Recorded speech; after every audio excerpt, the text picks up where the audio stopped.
یەکیتیا کوردستانیا ئازاد جی و خوێندنێک بۆ vەژاندنا 16مین ساڵڤەگەڕە شەهیدبوونا شێخ مەعشوق خەزنەوی بەڵاو کرد.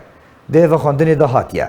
ببوونەیە 16مین ساڵڤەگەڕە تەرۆرکردنا شەهید شێخ مەعشوق خەزنەوی لەسەر دەستێ سێخوڕیên rejîmê di 1 Hezêrana 2005 Partiya Yekîtiya Kurdistaniya Azad vexwendî dike ji bo beşdariyê vejandina vê bîranîna xemgîn û wefadariyek ji rola şehîd re.